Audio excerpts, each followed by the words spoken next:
going on? It's your girl C-Positivista. Welcome back to another video. So in this video, I want to talk about how you can protect your gifts and your talents. So if you're good at something, I believe that everybody is good at something. So for example, if you're good at doing hair, you're good with social media, drawing, whatever it is that you're good at, you may find that people may have exploited you in the past, may have exploited your gifts and your talents in the past. The first way is to put a price on it.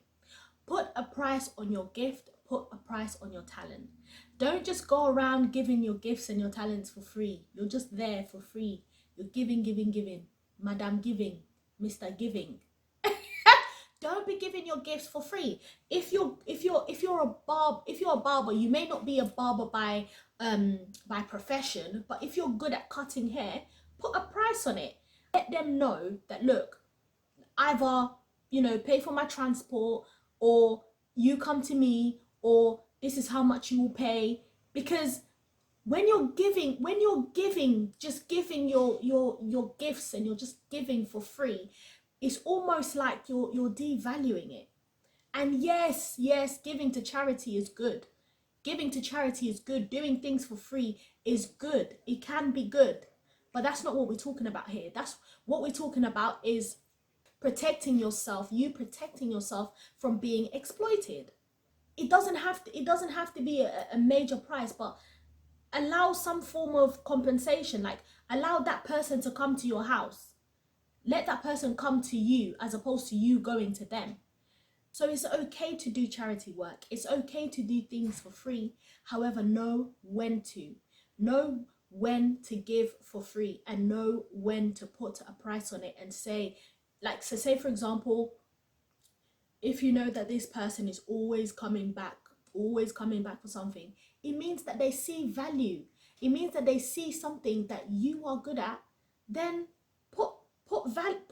let them put the money where the value is, because they obviously see that you're good at something. They obviously see that you are good at something, but they're not always willing to pay for the gift. They're not always willing to pay for the talent. So, and if they're willing to, then they're willing to. If they're not, then don't do it. Don't do it, because people will take.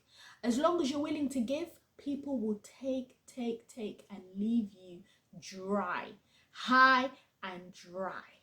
It's just that simple. Sometimes it's just that simple. Sometimes when you put the price on it, they will stop asking. And sometimes it's not that they're exploiting you. Sometimes it's because you've not put the price on it. Because you've not put the price on it and you've just been giving it for free, they're willing to take it for free. However, there are some people that if you put a price on something, they are willing to pay for it because they see the value and they see the potential and they see that you're good at this. But when you don't put a price on it, you miss out. The next thing is to create boundaries. Put some boundaries in place to protect your gifts and your talents. So say for example, if someone comes this week, they come and you give them, you do something for them. Next week they come again. Another time they come again. And it's like, sometimes just say, you know what, I'm just going to do it this once, or I'm busy, or I'm not able to. Limit the amount that you give away for free. I'm not saying you don't give away, but limit the amount that you give away for free. Because once you've limited, they may gain a little bit more respect. They may see that you respect yourself and you respect your gifts and your talents, and so now they will respect your gift and your talent, and they will now know that, you know what, maybe I have been taking a piss a little bit. Yeah, I have been taking a piss, and you know what, maybe I shouldn't do that. Maybe I should offer them something. So now when you create boundaries, you get people thinking. When you create boundaries, you get people thinking, because they start thinking, oh wow, they used to do it all the time. How come they're not willing to do it anymore? And they might be thinking, oh, maybe because they don't want to do it for free anymore. And they now start to think within themselves that maybe they should pay you. So create boundaries. Put boundaries in place and put limits in place. The next one is very simple. Just learn to say no. It's so easy. And I say it's easy. It's easier said than done. There were times where I was also doing things for free. There were times where charities were calling me to speak, and I was speaking for free. For free. And I didn't know how to say no. And it's like there was a time where I needed to learn to say no. There was a time where I needed to learn to say no. So there was also a time where I could do, because I still do hair, but I only do my own hair. And there was a time where I could do hair very, like, I was doing hair quite often actually. And I just weren't charging. I just wasn't putting, I just wasn't putting a price on it.